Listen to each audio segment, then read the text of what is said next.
Bonjour à tous et bienvenue dans cette nouvelle vidéo. Et oui, je suis encore une fois dans le van et pour cause, c'est le déluge total ici en Belgique. Donc voilà, hors du van, ça sera pour une prochaine fois. A tout de suite. Après quelques mois sans pouvoir sortir du pays, j'ai enfin pu partir et j'ai jeté mon dévolu sur les Hauts-de-France, la Côte d'Opale et la Normandie. Afin d'être parfaitement en règle, j'ai fait un test PCR comme requis pour rentrer en France. Test PCR qui m'a donc coûté 47,18 € plus la visite chez le médecin. Il se fait que ces 47,18 € sont irrémédiablement perdus et n'ont servi à rien, puisqu'il n'y a pas eu le moindre contrôle, ni aux frontières, ni à l'intérieur du pays. Au moins, je suis parti avec la conscience tranquille d'être parfaitement en ordre, et si je dois retourner en France prochainement, ce que je voudrais faire, je referai de nouveau un test PCR afin d'être en ordre et de ne rien avoir à me reprocher. Comme je l'ai dit en introduction, c'est donc le déluge ici en Belgique, et je suis de nouveau dans le van. Par contre, comme vous le voyez, j'ai changé de place, histoire de varier un petit peu les plaisirs et de pouvoir passer un petit diaporama de mes photos sur l'écran qui se trouve derrière moi, qui, je le rappelle, n'est pas une télévision, c'est un écran d'ordinateur. Je n'ai pas énormément d'images de ce court voyage pour la bonne et simple raison que la météo qui était annoncée était franchement très mauvaise. Certes, on n'a pas eu énormément de pluie, mais il y avait énormément de vent. Et quand je dis énormément de vent, c'est un vent bien supérieur à ce que le drone, donc pour ma part un DJI R2S, peut supporter, puisque dans le manuel il est marqué 10 mètres par seconde, ce qui fait 36 km/h, et on était plus que largement au-dessus de cette valeur. Donc pas de vol hormis le tout premier jour, tout près de 800, mais les jours suivants, cela a été totalement impossible de mettre le drone en l'air. Je n'ai même pas essayé de toute façon. Donc cette vidéo, ça ne sera pas vraiment pour vous montrer des images de ce que j'ai fait, mais plutôt pour faire un petit compte-rendu de ce voyage qui a été étonnant à plusieurs points de vue. Tout d'abord, très peu de fourgons. C'est quelque chose qui m'a étonné. J'ai vu énormément de camping-cars profilés ou des intégraux, mais de fourgons, quelques-uns que je peux compter sur les doigts d'une seule main. Donc j'ai trouvé ça assez étonnant parce qu'on dit toujours qu'il y a un formidable engouement pour les fourgons. Et moi honnêtement, ce n'est pas vraiment ce que j'ai constaté sur le terrain, en tout cas en cette période. Pas de touristes étrangers. Je n'ai vu absolument aucun touriste belge, espagnol, néerlandais, allemand, etc. Où j'ai été, il n'y avait que des Français et encore beaucoup de locaux. Donc du côté de 800, c'était beaucoup de gens du 59 ou du 62, donc du nord ou du Pas-de-Calais. Un peu plus bas du côté de Saint-Valery-en-Caux, c'était la Somme ou le Pas-de-Calais ou le 50, la Manche. Pas le moindre touriste étranger. J'ai trouvé ça assez étonnant. Autre chose, mais là c'est arrangé plutôt dans les sujets qui fâchent, c'est le prix du carburant en France. C'est la folie furieuse. Donc le diesel en France est à 1,60 quasiment, hein. L'essence est un petit peu plus chère, alors que chez nous c'est l'inverse. Dans beaucoup de stations en Belgique, l'essence est maintenant moins chère que le diesel. Donc quand je dis l'essence, c'est la 95 sans plomb. Et donc le prix du carburant en France, le prix du diesel, c'est la folie, quoi. Donc chez nous c'est 1,39,9 et en France c'est 1,60. Donc c'est une différence énorme.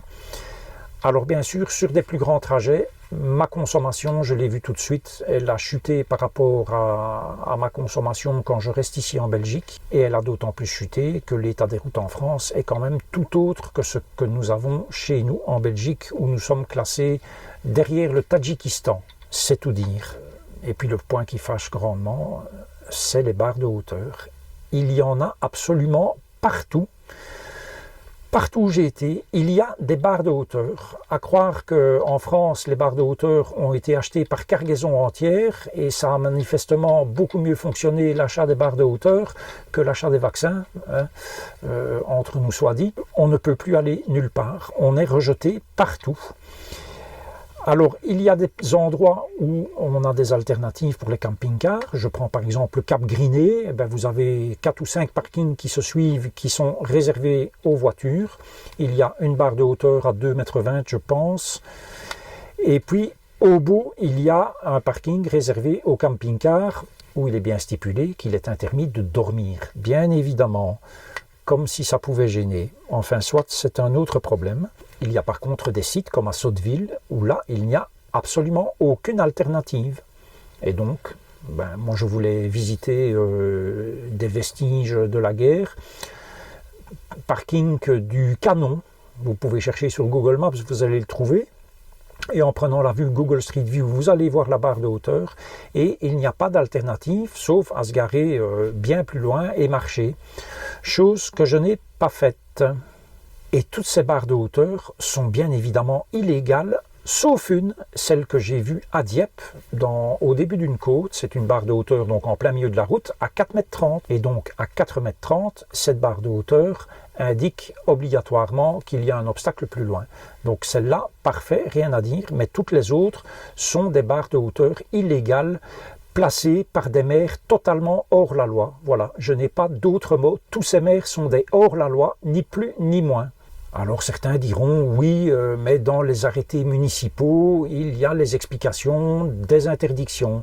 Eh bien pour moi, une raison qui est par exemple de dire que cela cause un trouble à l'ordre public, je suis désolé, mais ce n'est pas une raison. Se parquer n'est pas un trouble à l'ordre public. Point. Voilà, certains s'en accommodent peut-être, moi je trouve cela absolument scandaleux. Et je pense par ailleurs que partout en France, cela va être le cas, et probablement même à l'intérieur des terres.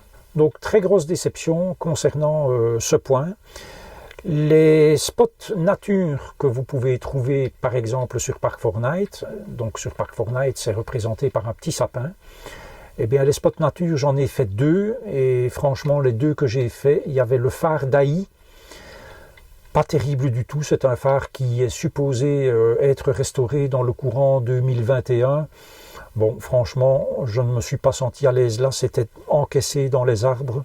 Et donc on est parti de là, et puis on a été à un autre spot nature renseigné sur Park4Night qui se trouve à l'ouest de Saint-Valery-en-Caux, à 2-3 km. C'était pas mal, mais pareil, pas d'accès à la mer, relativement difficile d'accès. Pour un fourgon, ça va, mais autrement, c'est quand même relativement difficile d'accès. Donc on n'y est pas resté non plus. Ma première nuit, je l'ai passée à la ferme de l'Horloge, donc c'est tout près de Ouessant, c'est renseigné sur Park4Night. Le stationnement coûte 8 €. La personne responsable là sur place passe vers 20h, 20h30 pour collecter les fonds. Donc c'est 8 € pour 24 heures, plus les services. Les services c'est 4 €. Bon, moi il se fait que je n'avais ni besoin d'eau, ni d'électricité, ni quoi que ce soit. J'ai quand même payé 4 € pour vidanger uniquement ma cassette de WC et pouvoir la rincer. Et donc ça a été ce premier soir-là où j'ai pu faire mon seul et unique vol avec le drone durant ce voyage.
L'endroit n'est pas mal pour stationner, c'est de l'herbe partout, c'est tondu régulièrement.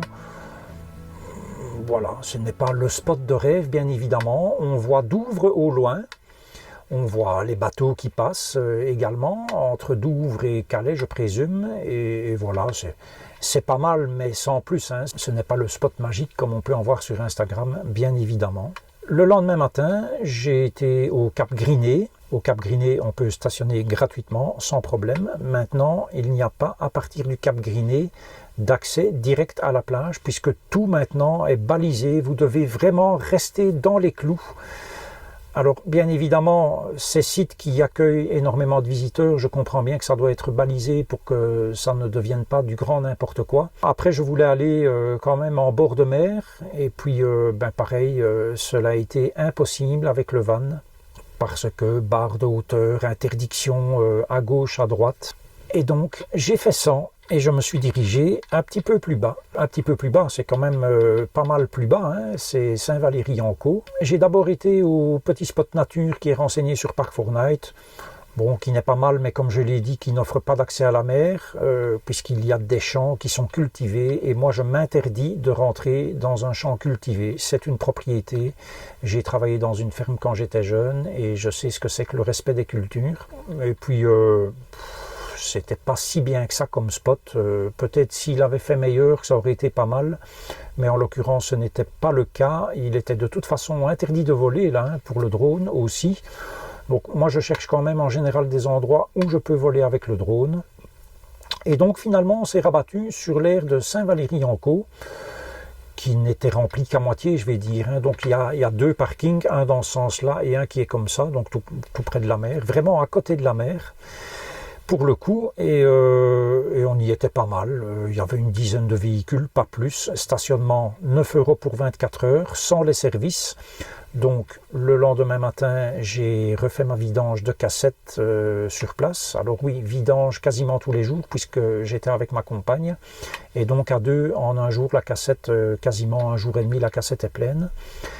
Donc avant de repartir le lendemain matin, j'ai fait la vidange des eaux usées, donc ça c'est gratuit. J'ai fait la vidange de ma cassette, c'est gratuit. Et pour le rinçage de ma cassette, quand je n'ai pas accès à l'eau, parce que je n'allais pas payer 3 € pour avoir 10 litres d'eau pour rincer ma cassette, qu'est-ce que je fais dans ce cas-là? Je sors la douchette de la salle de bain par la baie de la salle de bain, et je rince de loin, je fais couler l'eau dans ma cassette comme ça, et c'est suffisant pour la rincer. Hein. Il est évident qu'une fois que j'ai un point d'eau correct, là je fais un rinçage un peu plus complet de ma cassette. Donc l'aire de Saint-Valery-en-Caux, hormis son tarif, c'est pas trop mal, on est là à côté de la mer. Bien évidemment, couvre-feu à 21 h, donc photos de nuit et compagnie, on oublie, parce que moi, je n'avais pas envie de me faire ramasser par la maréchaussée et payer 135 € d'amende. Donc à 21 h, tous les soirs, on était dans le van. Et voilà, c'est comme ça, hein, ma foi, il faut se plier aux règles. Pour les gens qui ne vivent pas à l'année dans leur véhicule, je peux comprendre, on part en vacances, voilà, on prévoit un budget stationnement et service éventuellement. Bon, moi je ne rentre pas dans cette catégorie-là, donc j'essaye bien évidemment d'éviter le plus possible les stationnements payants et éventuellement les services payants. Je préfère dépenser cet argent dans une boutique comme je l'ai fait à Saint-Valery-en-Caux pour ramener quelque chose pour mon fils par exemple.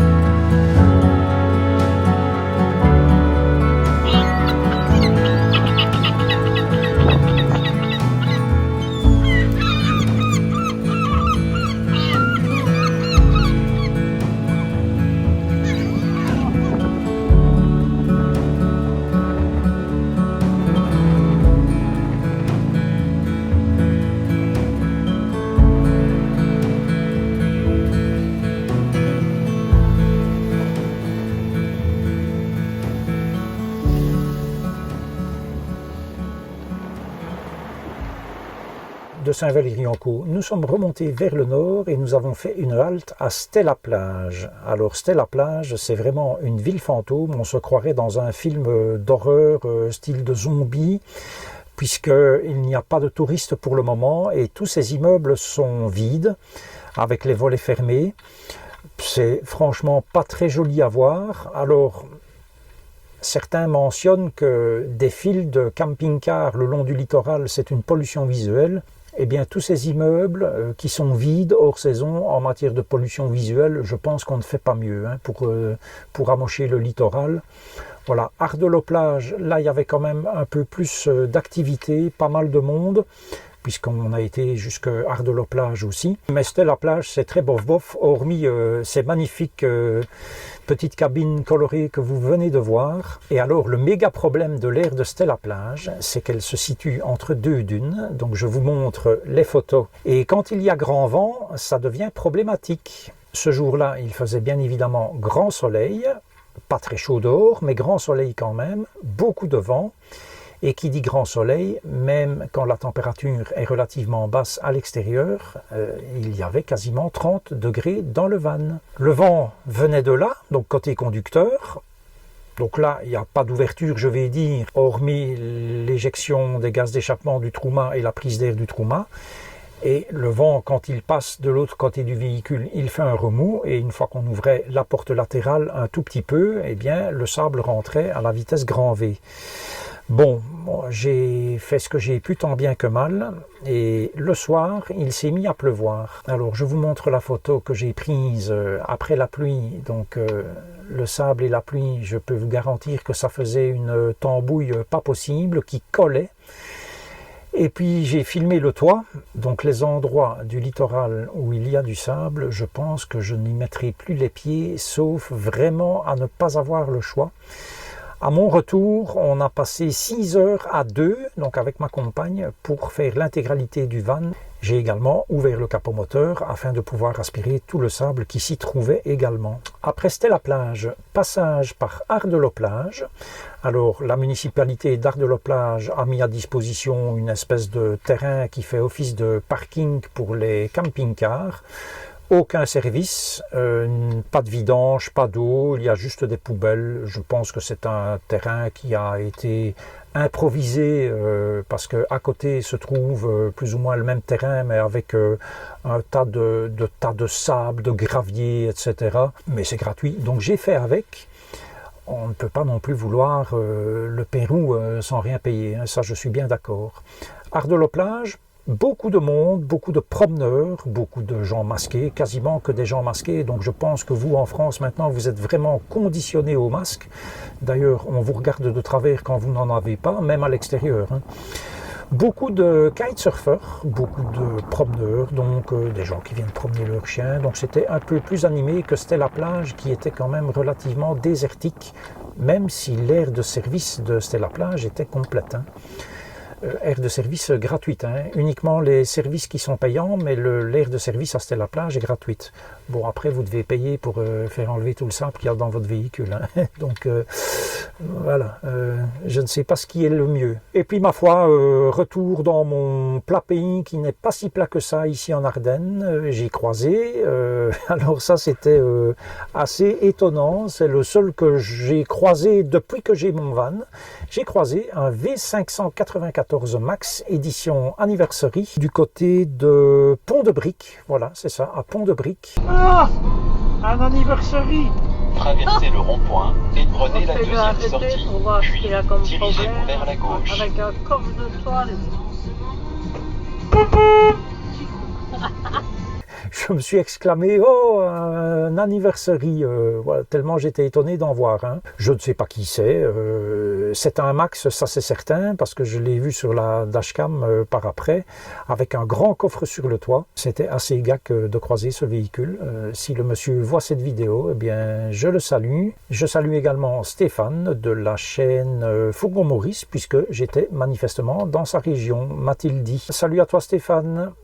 Cette vidéo est maintenant terminée, je vous dis à la prochaine, et d'ici là, prenez grand soin de vous.